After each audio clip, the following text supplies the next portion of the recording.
तो हेलो दोस्तों, विद्या विहार क्लासेस में आपका स्वागत है। आज की इस वीडियो में क्लास 7 क्षेत्रमिति जो परिमाप और क्षेत्रफल है वही लेकर आए हैं। तो चलिए आज की इस वीडियो को स्टार्ट करते हैं। तो हेलो दोस्तों, विद्या विहार क्लासेस में आपका स्वागत है। आज की इस वीडियो में परिमाप और क्षेत्रफल पढ़ाएंगे क्लास 7 का। तो चलिए स्टार्ट करते हैं। सबसे पहले हम पढ़ेंगे परिमाप। परिमाप क्या होता है? तो किसी वस्तु के चारों ओर के किनारे की लंबाई के कुल माप को परिमाप कहते हैं। किसी वस्तु के किनारे की चारों ओर की कुल लंबाई के माप को परिमाप कहते हैं। परिमाप देखिए, समबाहुभुज का परिमाप क्या होगा? समबाहुभुज मतलब होता है जिसकी सभी भुजा क्या हो, बराबर हो। ऐसे बहुत सारे भुज वाले परिमाप क्या होगा? तो उसकी भुजाओं की संख्या गुना एक भुजा की लंबाई, भुजाओं की संख्या गुना एक भुजा की लंबाई। तो चलिए, पहला है समबाहुभुज में वर्ग। वर्ग का परिमाप क्या होगा? 4 गुना भुजा। आप यहाँ पर 4 क्यों लिखे? इसकी भुजा की संख्या कितना है? 4 है। और देखिए भुजा की लंबाई क्या हो गया? एक भुजा की लंबाई यहाँ पर लिखे। आयत का परिमाप क्या होगा? तो 2 इंटू लंबाई प्लस चौड़ाई। अब देखिए आयत में क्या होता है? 2 लंबाई और 2 चौड़ाई। तो इसमें देखिए ये 2 से गुना कीजिएगा तो 2 लंबाई हो जाएगा, इसमें भी कीजिएगा तो 2 चौड़ाई हो जाएगा। इसी को जोड़। और एक बात समझ लीजिए परिमाप कहता है इससे कि सभी भुजा को जोड़िए। अगर किसी का अगर परिमाप आपको निकालने के लिए कहेगा तो आप सिर्फ क्या कीजिएगा, अगर आपको फार्मूला नहीं पता है, सूत्र नहीं पता है, तो क्या कीजिएगा, उसके सभी भुजा को जोड़ दीजिएगा। तो इसी प्रकार समबाहु त्रिभुज का परिमाप क्या होता है? 3 गुना भुजा। यहाँ पे देखिए तीनों भुजा क्या है? समान है, तो इसके लिए 3 गुना भुजा होगा। अब देखिए क्षेत्रफल क्या होता है? किसी वस्तु के द्वारा किसी वस्तु के द्वारा किसी तल के घिरे गए भाग को उसका क्षेत्रफल कहते हैं। कोई वस्तु है, जैसे ये मार्कर है, ये मार्कर क्या करेगा? इस कितने जगहों को छेक रहा है, ऊपर नीचे, और इसी भाग को क्या कहेंगे? हम क्षेत्रफल कहेंगे। चलिए, आयत का क्षेत्रफल क्या होता है? तो लंबाई गुना चौड़ाई। आयत में क्या होता है? 2 चीज़ होता है ना, लंबाई और चौड़ाई, इसीलिए इसमें लंबाई गुना चौड़ाई कहते हैं। और वर्ग का क्षेत्रफल क्या हो जाएगा? भुजा गुना भुजा या भुजा स्क्वायर। तो भुजा गुना भुजा को ही भुजा स्क्वायर बोलते हैं। अब चलिए देखिए यहाँ पर वर्ग का भुजा क्या हो जाएगा? अगर पावर को इधर भेज दीजिएगा तो रूट लग जाएगा, तो क्या हो जाएगा? क्षेत्रफल का रूट लग गया। अब आयत की लंबाई क्या हो जाएगा? क्षेत्रफल बटे चौड़ाई। अब देखिए लंबाई को रहने दीजिए, चौड़ाई को उधर भेज दीजिएगा तो क्या हो जाएगा? क्षेत्रफल बटे चौड़ाई। इसी प्रकार से आयत की चौड़ाई क्या हो जाएगा? क्षेत्रफल बटे लंबाई। तो चलिए अब सवाल करते हैं। तो 15.1 का पहला सवाल है, एक आयताकार फ्रेम की लंबाई 15 सेंटीमीटर और चौड़ाई 10 सेंटीमीटर, तो इसकी परिमिति और क्षेत्रफल ज्ञात कीजिए। और यदि फ्रेम के चारों ओर 12 रुपया प्रति मीटर वाली लैंप लगाई जाती है तो लैंप लगाने की कुल खर्च। देखिए चारी ओर लगाया जा रहा है तो मतलब इसके परिमाप के ऊपर लगाया जा रहा है, तो परिमाप के लिए निकालेंगे। पहले लिखेंगे दिया है, क्या सब दिया है हमें, यहाँ पर हल लिख कर देंगे। सब सवाल में यही करना है। दिया है कि फ्रेम की लंबाई, कितना लंबाई दिया है देख लीजिए, 15 सेंटीमीटर, तथा चौड़ाई कितना दिया है? 10 सेंटीमीटर। उसके बाद आयत का परिमिति और क्षेत्रफल। तो फ्रेम का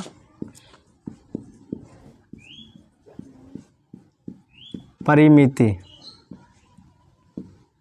ये फ्रेम क्या है? आयत है, इसीलिए आयत का फॉर्मूला लगेगा। तो आयत का परिमाप का फॉर्मूला क्या होता है? 2 इंटू लंबाई प्लस चौड़ाई। अब देखिए इसमें लंबाई कितना है? 15 और चौड़ाई कितना है 10, तो 15 10 कितना हो जाएगा 25, और 25 गुना 2 कितना हो जाएगा 50। आप देखिए यहाँ पर हम निकाल लेते हैं कि फ्रेम का क्षेत्रफल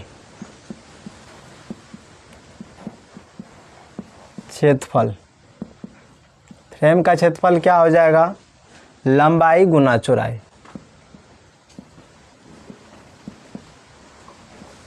गुना चौड़ाई, तो लंबाई कितना है 15 और चौड़ाई है 10, गुना कीजिएगा 150 सेंटीमीटर स्क्वायर हो जाएगा, ये सेंटीमीटर।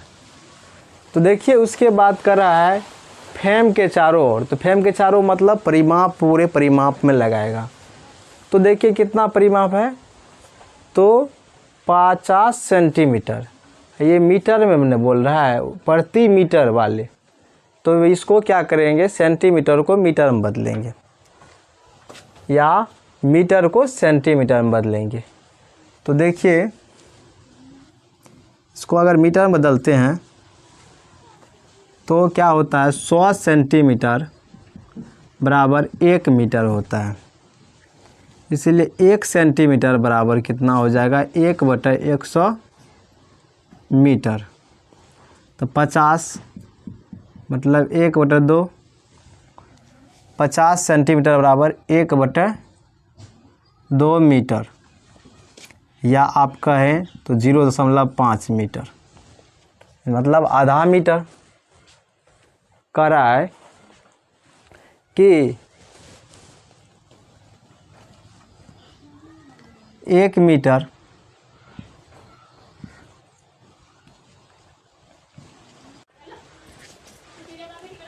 तो देखिए एक आयताकार चाय के बागान की परिमिति कितना है 100 मीटर तथा लंबाई कितना है 30 मीटर। तो चौड़ाई ज्ञात कीजिए। दिया है कि आयत की परिमिति कितना है 100 मीटर, लंबाई कितना है 30 मीटर। तो आयत की परिमिति का फॉर्मूला क्या होता है 2 × लंबाई प्लस चौड़ाई। अब देखिए आयत की परिमिति की जगह 100 मीटर हो जाएगा और यहाँ पर लंबाई की जगह 30 मीटर हो जाएगा, गुना कीजिएगा तो 60, 2 चौड़ाई हो जाएगा।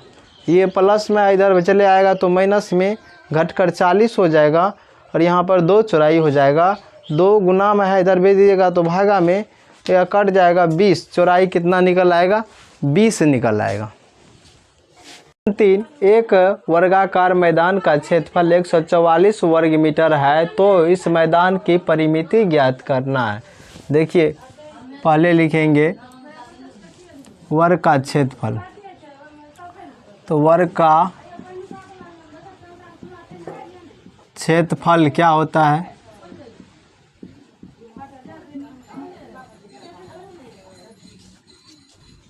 भुजा स्क्वायर, भुजा स्क्वायर। अब देखिए क्षेत्रफल कितना है 144, भुजा स्क्वायर, भुजा स्क्वायर, स्क्वायर है इधर स्क्वायर को इधर भेज दीजिएगा तो रूट लग जाएगा। 144 किसका होता है तो बराबर है 44, 144 का कितना हो जाएगा 12। तो भुजा निकल के आएगा आपका कितना 12, कितना आएगा 12, भुजा 12 हो गया। तो आप लिखेंगे कि वर्ग का परिमाप, वर्ग का परिमिति या परिमाप क्या हो जाएगा 4 गुना भुजा। अब देखो 4 भुजा कितना है 12,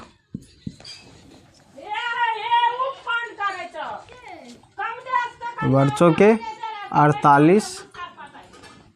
क्वेश्चन नंबर 4 और 5 बहुत ही आसान सवाल है, आपको वह अपने से बन जाएगा। तो क्वेश्चन नंबर हम 6 पर चलते हैं। देखिए 20 सेंटीमीटर चौड़ाई वाले एक आयताकार शीट का क्षेत्रफल कितना है 600 वर्ग मीटर, तो इसकी परिमिति ज्ञात कीजिए। देखिए हमको क्षेत्रफल और चौड़ाई दिया गया है, तो इससे हम लंबाई पता कर लेंगे और लंबाई पता करने के बाद हम उसकी परिमिति ज्ञात कर लेंगे। तो लिखेंगे आयत, सबसे पहले सॉल्व करके लिखिए, सॉल्व या हल। लिखेंगे दिया है क्या, आयत का चौड़ाई, कितना चौड़ाई दिया गया है, 20 सेंटीमीटर, और क्षेत्रफल कितना दिया गया है, 600 सेंटीमीटर स्क्वायर। अब लिखेंगे आयत का क्षेत्रफल क्या हो जाएगा, लंबाई गुना चौड़ाई, लंबाई गुना चौड़ाई। अब देखिए आयत का क्षेत्रफल क्या होता है, लंबाई गुना चौड़ाई।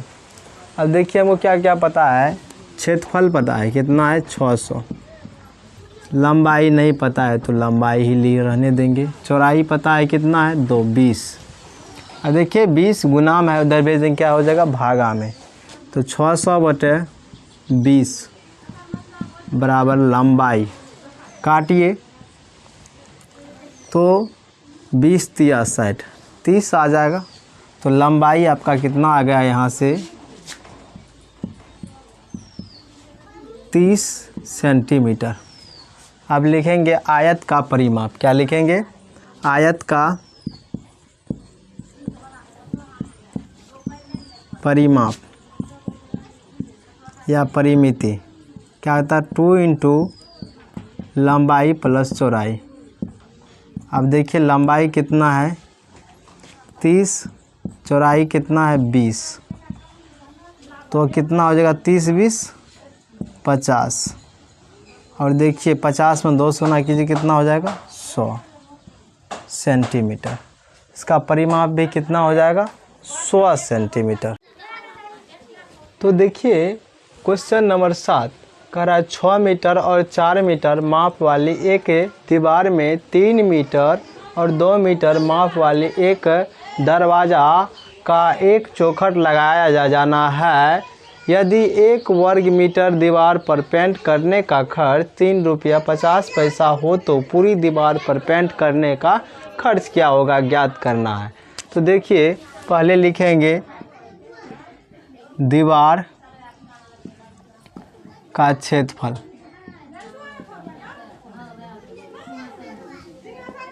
हल में दीवार का क्षेत्रफल लेकर लिखिए। तो देखिए दीवार क्या है 3/2, लंबाई 3 है और चौड़ाई कितना है 2, तो लंबाई गुना चौड़ाई 3 गुना 2 कितना हो जाएगा 6 वर्ग मीटर स्क्वायर। उसके बाद कह रहा है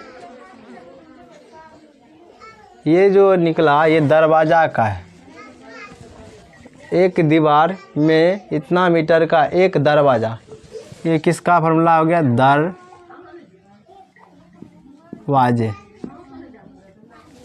तो लिखेंगे दरवाजे का क्षेत्रफल, तो क्या होता है लंबाई गुना चौड़ाई, तो 2 गुना 3 गुना 2 कितना हो जाएगा 6 मीटर स्क्वायर। उसके बाद लिखेंगे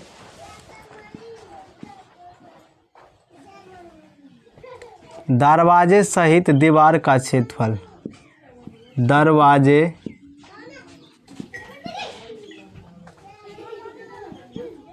सहित दीवार का क्षेत्रफल,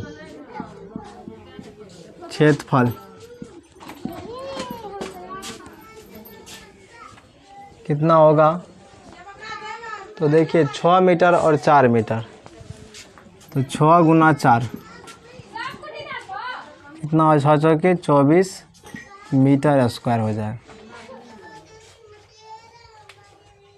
उसके बाद देखिए कह रहा है कि आप दीवार का क्षेत्रफल निकालना है, दीवार का क्षेत्रफल, दीवार का क्षेत्रफल क्या होगा, दरवाजे सहित दीवार का क्षेत्रफल माइनस दरवाज़ा का क्षेत्रफल, यानी कि 24 - 6 24 में से 6 जाएगा, कितना हो जाएगा 18 मीटर स्क्वायर। उसके बाद देखिए 1 वर्ग मीटर दीवार पर पेंट करने का खर्च 3 रुपया 50 पैसा है। तो लिखेंगे 1 मीटर स्क्वायर दीवार पर पेंट का खर्च 3 रुपया 50 पैसे। तो 18 मीटर वर्ग मीटर पेंट करने का खर्च 18 गुना 3 रुपया 50 पैसा।